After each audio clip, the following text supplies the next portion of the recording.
Halo semuanya, nama saya Winnie Kusuma dengan NIM 024 0102 124. Pada kesempatan kali ini saya akan membahas mengenai mata kuliah perekonomian Indonesia dari sesi 8 sampai dengan 14. Semoga apa yang saya sampaikan nanti dapat memberikan pemahaman bagi kita bagaimana perkembangan ekonomi dunia mempengaruhi kondisi ekonomi Indonesia. Oke, kita mulai dari pengertian ekonomi internasional. Ekonomi internasional itu cabang ilmu ekonomi yang mempelajari hubungan ekonomi antar negara. Hubungan tersebut itu meliputi perdagangan internasional, ekspor, import, investasi, arus modal, hingga kerjasama antar ekonomi, kerjasama ekonomi antar negara.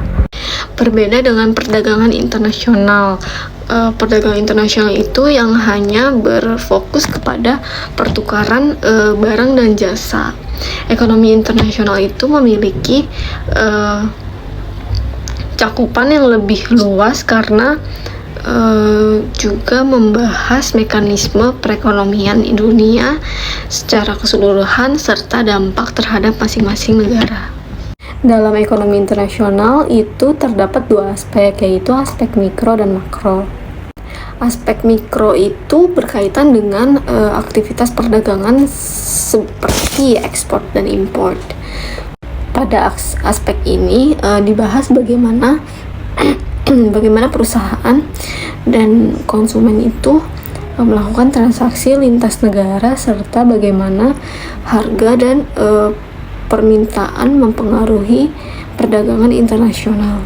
Sedangkan aspek makro itu membahas pengaruh kondisi ekonomi dunia terhadap perekonomian suatu negara. Misalnya perubahan inflasi global, nilai tukar mata uang, suku bunga internasional maupun pertumbuhan ekonomi yang akhirnya itu mempengaruhi kegiatan ekonomi di dalam negeri. Selanjutnya kita akan membahas mengenai kinerja ekonomi global. Kinerja ekonomi global itu menggambarkan kondisi pertumbuhan ekonomi dunia pada suatu periode tertentu. Pertumbuhan ekonomi global sempat mengalami peningkatan yang didukung oleh konsumsi rumah tangga yang tinggi, terutama di Amerika Serikat, Inggris, India, Indonesia, Malaysia, Thailand, dan beberapa negara berkembang lainnya. Selain konsumsi masyarakat, pertumbuhan ekonomi juga didorong oleh kebijakan fiskal pemerintah berupa peningkatan belanja negara dan penurunan pajak. Kebijakan tersebut bertujuan untuk meningkatkan daya beli masyarakat sehingga aktivitas ekonomi menjadi lebih tinggi.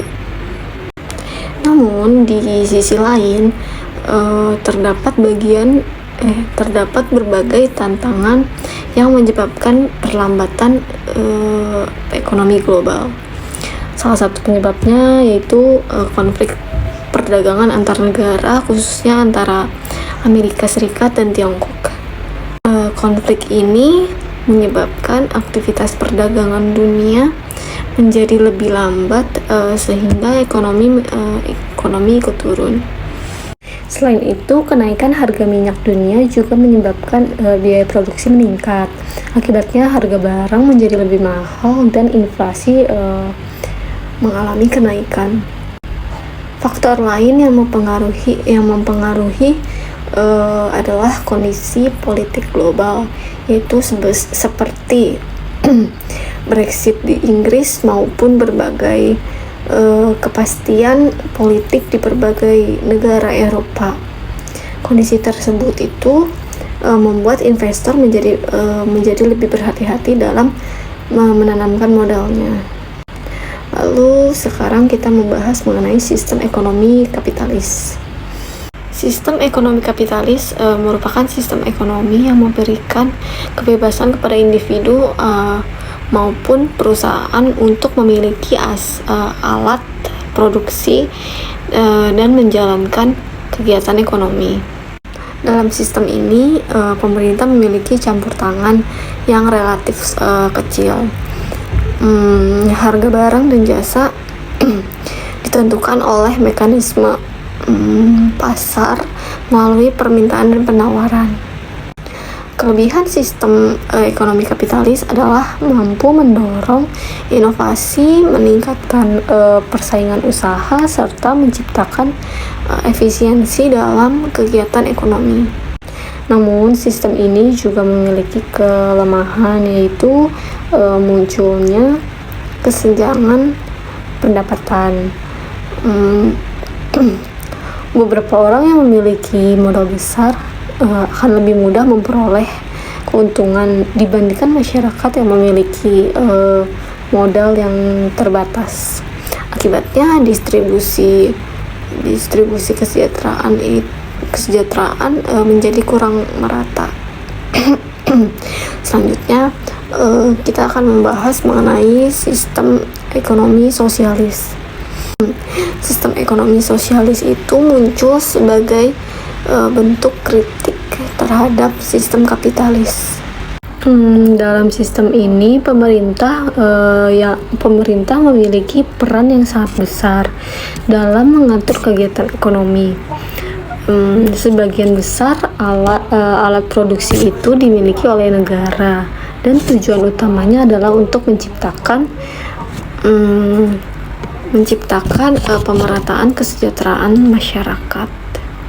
Kelebihan sistem ekonomi sosialis itu adalah pelayanan kebutuhan dan pelayanan publik dan kebutuhan dasar masyarakat lebih mudah dipenuhi karena diatur langsung oleh pemerintah. Namun kelemahannya itu adalah tingkat persaingannya menjadi lebih rendah sehingga inovasi seringkali berkembang lebih lambat dibandingkan dengan negara yang menerapkan sistem kapitalis. Pada kenyataannya, saat ini sebagian besar negara menerapkan sistem ekonomi campuran, yaitu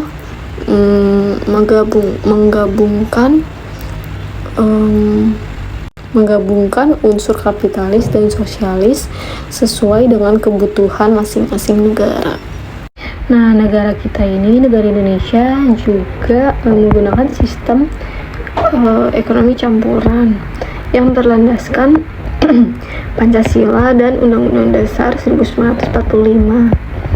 Pemerintah tetap berperan dalam mengatur sektor-sektor strategis, tetapi masyarakat juga diberikan kebebasan untuk menjalankan kegiatan usaha. Selanjutnya kita akan membahas perkembangan ekonomi dunia. Menurut Bank Dunia, pertumbuhan ekonomi global itu sempat mengalami perlambatan akibat meningkatnya ketegangan perdagangan internasional, lalu melambatnya perdagangan dunia, serta meningkatnya berbagai risiko ekonomi global. Kondisi tersebut memberikan dampak kepada hampir seluruh negara termasuk di Indonesia.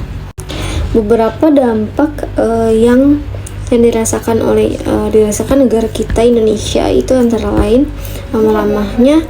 melemahnya ekspor karena permintaan dunia menurun, lalu fluktuasi nilai tukar rupiah terhadap dolar Amerika Serikat, lalu berkurangnya investasi asing, serta meningkatnya ketidakpastian dalam dunia usaha.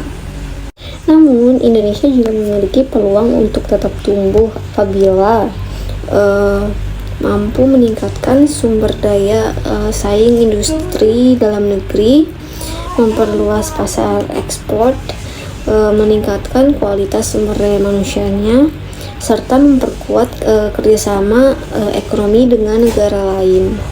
Lalu bagian terakhir dari materi kita ini adalah One Belt One Road. One Belt One Road ini merupakan strategi pembangunan yang dikuasai yang diprakarsai oleh pemerintah Tiongkok di bawah kepemimpinan Xi Jinping. Program ini bertujuan meningkatkan konektivitas antar negara melalui pembangunan infrastruktur seperti jalan raya, jalur kereta api, pelabuhan, kawasan industri, dan jalur perdagangan internasional. Program ini itu bertujuan untuk memperlancar arus perdagangan, lalu untuk investasi juga, kerjasama ekonomi antara Tiongkok dengan berbagai negara di Asia, Eropa, Afrika, dan kawasan lainnya.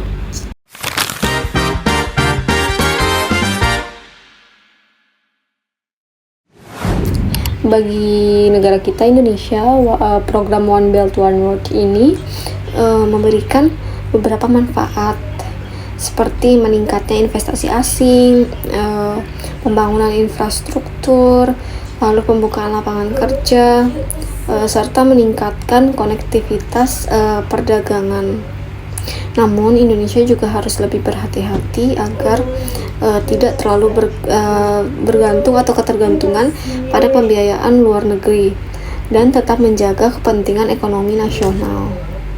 Sebagai mahasiswa ekonomi itu, kita perlu memahami bahwa perkembangan ekonomi dunia itu sangat mempengaruhi kondisi ekonomi di negara kita Indonesia. Mulai dari perubahan harga minyak, perang dagang, inflasi global, perubahan nilai tukar, maupun kebijakan-kebijakan negara besar dapat memberikan dampak terhadap perdagangan, investasi, kesempatan kerja, serta pertumbuhan ekonomi Indonesia, ekonomi nasional. Oleh karena itu, pemerintah harus menyusun kebijakan ekonomi yang tepat agar Indonesia itu tuh mampu menghadapi berbagai tantangan ekonomi global, sekaligus memanfaatkan peluang yang ada. Sebagai penutup, dapat disimpulkan bahwa ekonomi internasional itu memiliki peran yang sangat penting dalam kehidupan modern, kehidupan zaman sekarang. Kinerja ekonomi global itu dipengaruhi oleh konsumsi masyarakat, kebijakan pemerintah, lalu perdagangan internasional, serta kondisi politik dunia. Setiap negara itu memiliki sistem ekonomi yang beda-beda, baik kapitalis, sosialis, maupun sistem campuran seperti di Indonesia ini. Selain itu, kerjasama kerjasama internasional seperti One Belt One Road itu juga memberikan peluang sekaligus tantangan yang perlu dikelola secara bijaksana. Kita juga perlu memahami perkembangan ekonomi dunia, karena ilmu tersebut itu sangat bermanfaat bagi kita dalam menganalisis berbagai fenomena ekonomi yang terjadi saat ini maupun yang akan datang. Demikian rangkuman materi sesi 8 sampai dengan 14 yang telah saya sampaikan. Mohon maaf bila ada terdapat kekurangan dalam penyampaian materi. Terima kasih semuanya.